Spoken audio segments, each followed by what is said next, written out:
또 이번 주도 코로나19 이야기로 시작해 보겠습니다. 무서운 게 예전에는 누굴 통해서 감염이 됐다라는 게 좀 알았다면 이제는 뭐 동선조차 확인할 수 없는 그런 감염 경로가 불분명한 확진자도 많이 나타나고 있고, 방역 피로가 이제 너무 많이 쌓인 거죠. 많은 분들이 이제는 나오시는 거예요. 이게 좀 느슨해지는 거 아닌가라는 생각도 들고. 춘천시가 영화특별시로도 선포가 된 적이 있습니다. 이제 와서 후발 주자로 춘천시가 우리도 하겠다라고 내셨는데 특별한 차별점이 없다라면 여기를 굳이 올 수 있는 메리트가 있을까라는 거에 대한 고민이.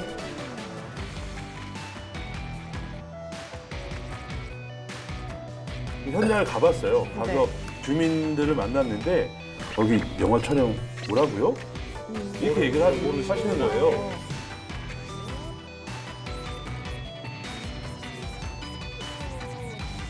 지금 뭐 근데 춘천뿐만 아니라 뭐 강릉도 영화를 뭐 영화제도 하고 있고 지자체마다 지금 서로 막 하겠다고 하고 있잖아요. 과연 효과가 있을까 좀 의문스러운데.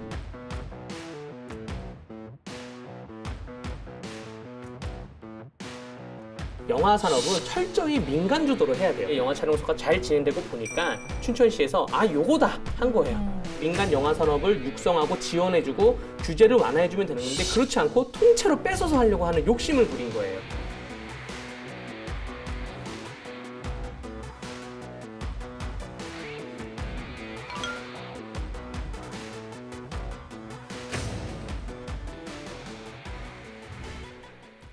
흥미진진한 취재 현장의 숨은 뒷이야기들 강원 기자회견의 문이 열렸습니다. 네, 이번 시간에는 한 주 쉬고 오신 취재요정님 그리고 강대규 변호사님 함께합니다.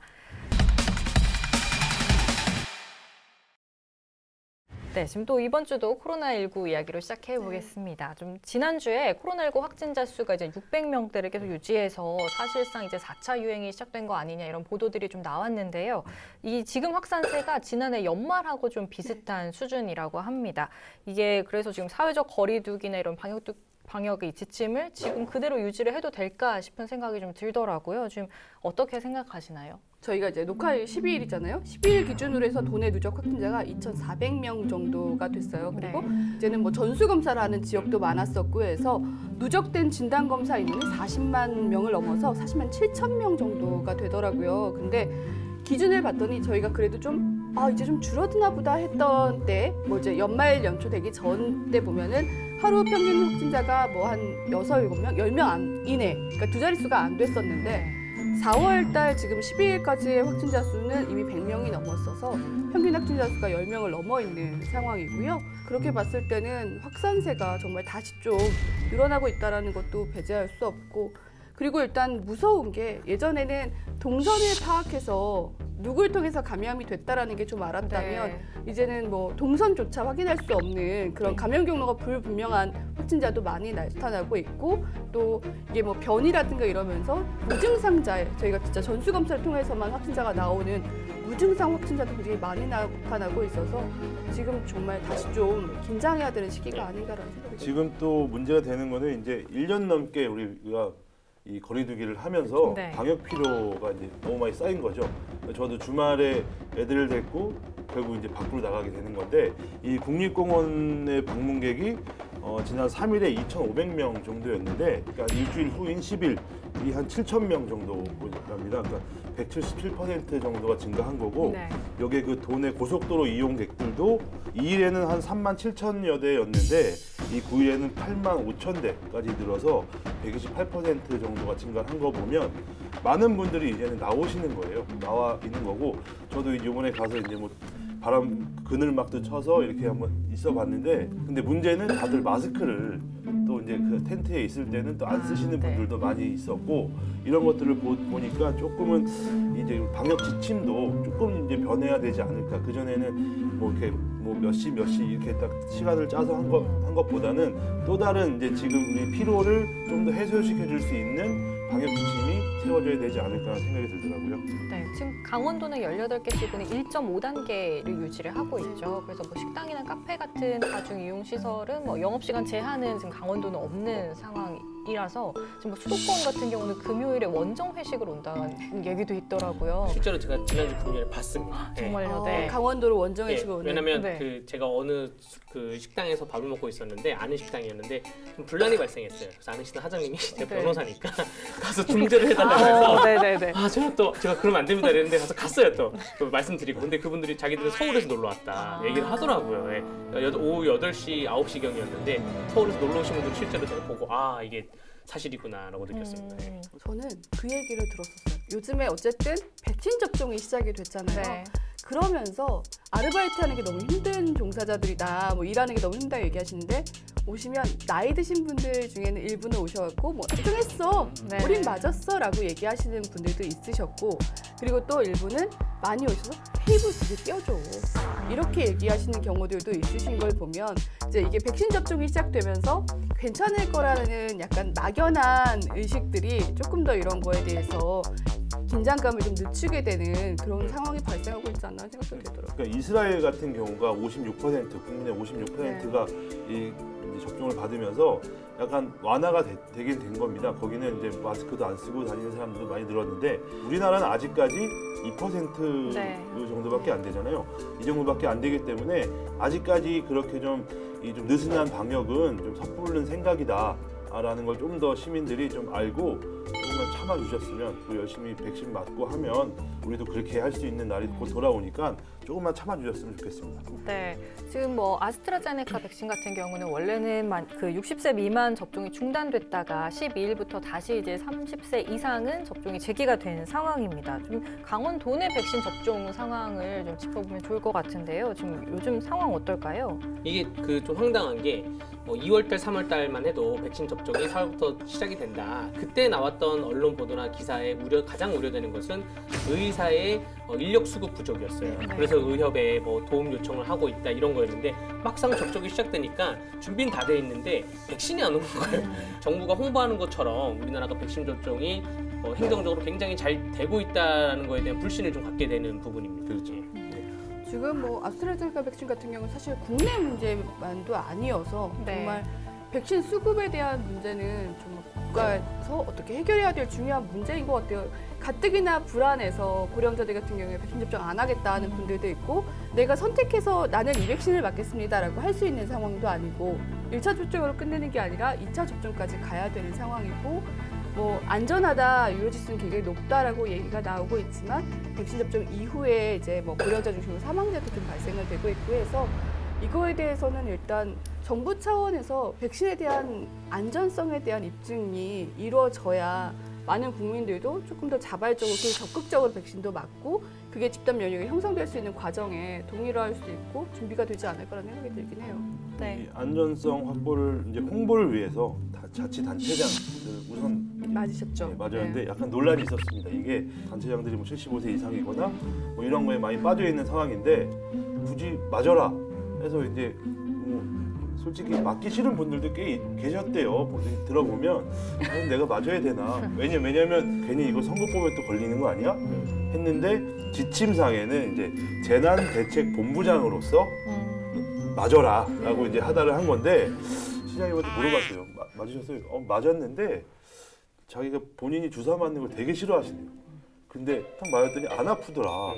근데 이게 또 이런 게 있더라고요. 원래 나이가 적으면 적을수록 반응이 확실히 열도 나고 하는데 본인은 열도 안 나고 이러고 보니까 내가 이제 늙었구나라는 생각이 들더라. 뭐 이런 얘기를 또 하셔서 약간은 이번 그 홍보는 잘 된 것 같습니다. 잘 된 것 같은데 그만큼 이제 막기 위해서는 수급을 해야 되는 또 체계적인 방역을 위해서는 단체장들은 일단은 가장 먼저 맞는 게 맞는 것 같아요. 지금 뭐 지사를 시작으로 계속 확진자 접촉에 따른 자가격리가 들어가는 경우들도 발생하셨고 공사가 폐쇄되는 경우도 있었기 때문에 네, 그걸 방역위원회에 방지하기 위해서는 일단은 맞으시는 걸로 해야 될 것 같습니다. 네, 그러니까 코로나19 뭐 확산을 막기 위해서는 아무래도 이제 백신 접종이 차질 없이 좀 진행이 돼야 될 테니까요. 네.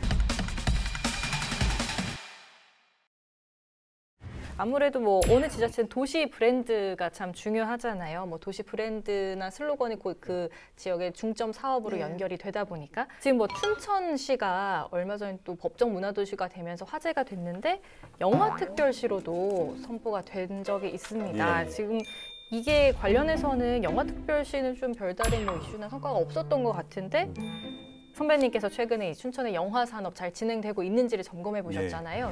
지난 2019년 영화특별시를 선포한 춘천시. 미래의 동력으로 영화 산업을 육성하겠다는 취지였습니다. 하지만 투자자가 대단히 이민단지 조성을 조건으로 내걸면서 사업은 다시 원점으로 돌아갔습니다. 춘천시가 지난 2019년에 영화특별시를 선포를 합니다.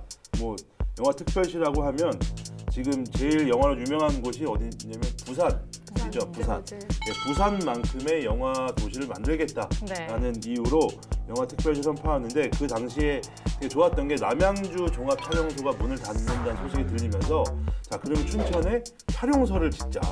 남양주랑 춘천 얼마 멀지 않기 때문에 많은 사람들이 와서 이용을 할 거다라고 그래서 막 계획을 세웠어요. 계획을 세우고 중국에서 투자자들이 몰려와서 우리가 여기에 이거 할 계획이다까지 발표를까지 했는데 여지껏 첫 삽도 못한 상황이 된 겁니다. 춘천시가 2년 동안 결국은 아무것도 못한 상황에 다시 그 남양주 영화촬영소는 한 국내 그 건설사가 맡아서 오픈을 하기로 했고 여기에 이제 국내 큰 영화 산업을 하고 있는 뭐 그룹에서도 파주 쪽에 대단히 영화 촬영소까지 지면서 또 뒤처진 상황인데 또 이걸 계속 추진하겠다라고 하니까 조금 답답한 건데 그 현장을 가봤어요. 가서 주민들을 만났는데 집이 3채 정도 있더라고요. 왜 오셨어요? 저한테 거기 영화 촬영 뭐라고요? 이렇게 얘기를 하시는 거예요. 몇 달 전에 한 번 와서 측량은 했다는 거예요. 근데 와서 주민들한테 여기 뭐가 들어옵니다.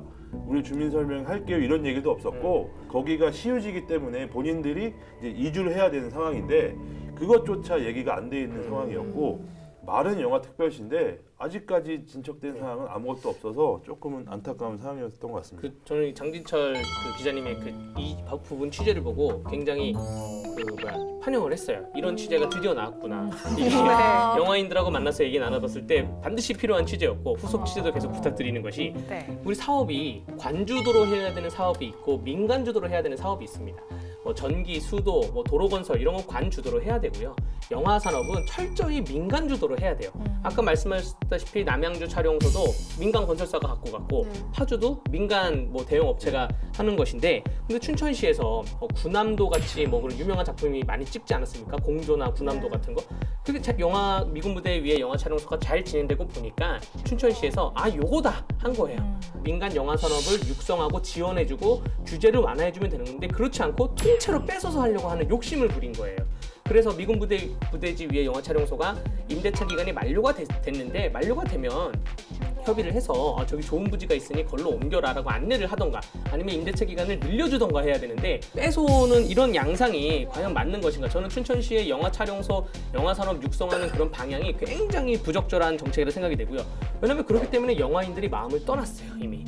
부산이 영화가 유명한 거는 영화 배우들이 와서 정말로 실제로 그 포장마차에서 뭐 박스 뒤집어 앉아서 소주 먹고 하거든요. 민간인들하고 같이 뭐 이런 축제 분위기인데 이게 다 민간에서 이루어져서 가능한 부분이지 정부 주도로 시정부 주도로 뭔가 하려고 하니까 안 따라오는 거예요. 그 민간 산업에서. 예.